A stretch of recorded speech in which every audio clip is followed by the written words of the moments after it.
Before you start making a quilt, you need to make sure you have the right equipment, and that's what I'm talking about today.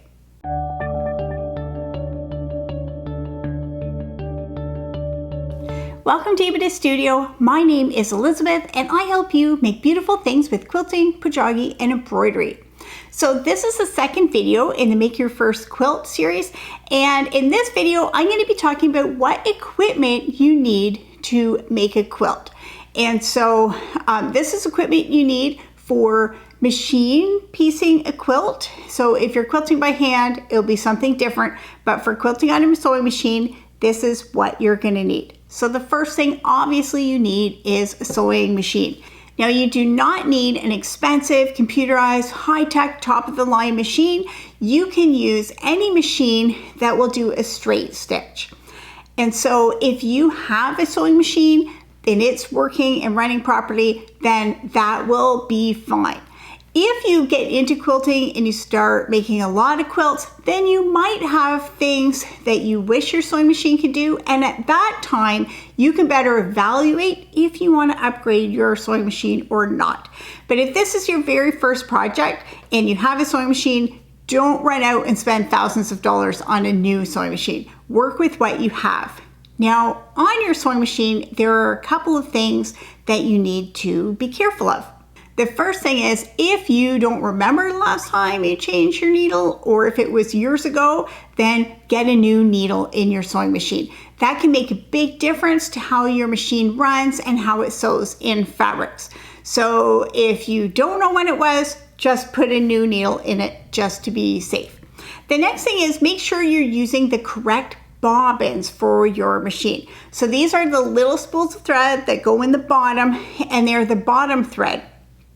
And there are a few different types of bobbins, so be sure that you're using the bobbin that matches your machine, because if you're using the wrong bobbin, then that might cause problems with it working.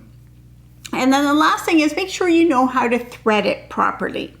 Now, most sewing machines are generally the same way. You have the spool, and then you go bring the thread over, and then it goes in something, it goes down, up, down, and then into the needle. But there are little things along that path that are different with each sewing machine.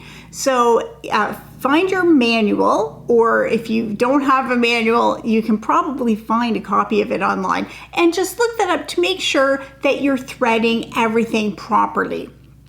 And then you can check if it will sew a straight stitch, then you're good to go. If it's been sitting in a closet for a few years, it might need a little cleaning or a little tune-up. So if you have a local dealer that does machine repairs, they can help you out with that.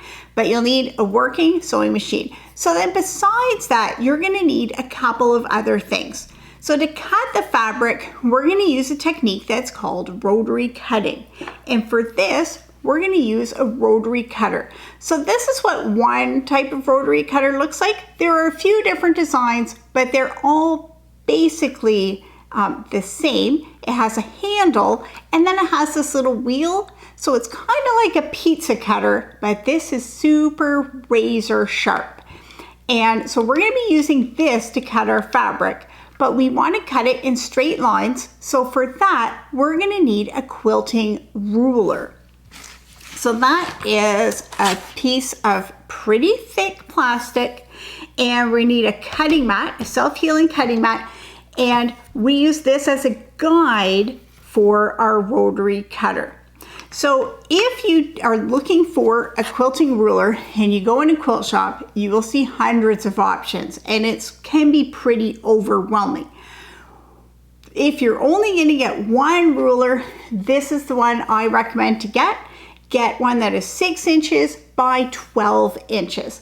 And it doesn't necessarily have to be this brand. It can be whatever brand, but 6 inches by 12 inches, rectangular.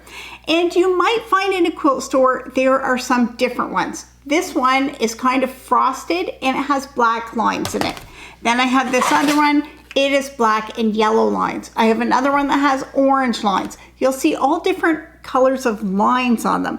And so if you can, in a quilt shop, take a couple different rulers and put them on a couple different pieces of fabric, and you can see how you can see the lines on the ruler.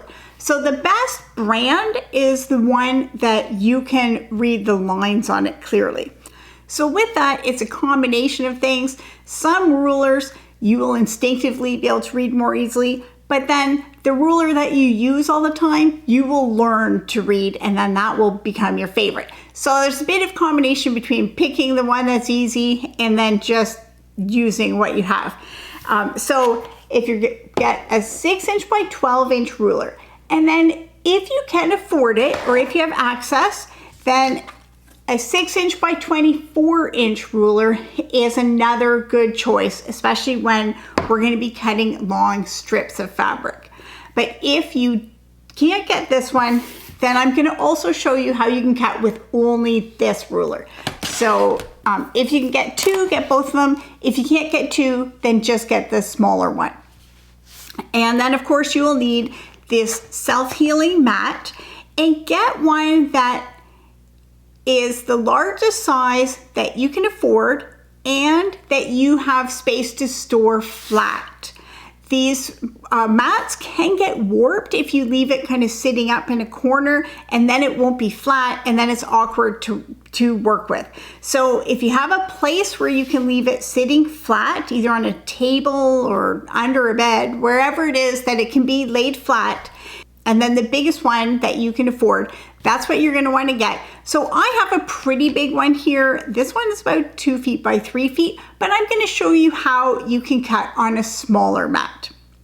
But don't go too small. You can find little craft mats that are like 5 inches by 7 inches. That will be too small. So you need ideally at least 2 feet by 2 feet, or 2 by 3 feet. That's ideally the smallest that you would want to go.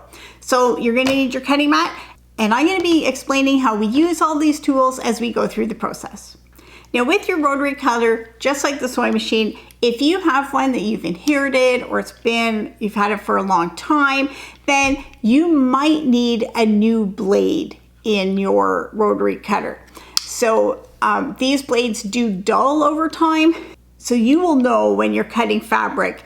If it's not cutting the fabric easily, then get a new blade. So besides that, there are a couple of other things that we need. We're going to need an iron and some kind of surface, like an ironing board or some kind of pressing surface. And so maybe you have an iron stuck in the back of a closet because you don't iron clothes very often. Now's the time to dig it out. And any iron will be fine as long as it's just something that gets hot. So don't worry about having to run out and buy the most high-end expensive iron. If you don't have one, you can just get a cheap iron at a store, and that will be fine for this project. And then you're going to want some pins. We won't use these very often, but occasionally they're helpful. And then you'll probably want some scissors, just something that can cut thread. And you will also want a seam ripper. Unfortunately, everybody at some point has to take out their sewing that they've done. So sad as it is to say, you will need a seam ripper. So those are the basic tools. The basic tools you're going to need for quilting is sewing machine, rotary cutter, mat, ruler, iron, pins, scissors, seam ripper. And so gather those together. If you're overwhelmed by that list, then look online in Buy Nothing Facebook groups or in local community groups, or if you find a local quilting group, then there are probably many generous people who would love to donate some of their old supplies to help you get started. So you don't have to get everything brand new. Just look around and be creative, and you'll be able to find something that you can use. As always, if you have any specific questions about any of these tools, you can drop the question in the chat, and I'm happy to answer and help you out with that. And maybe you've heard from other quilters something that they say you absolutely must have.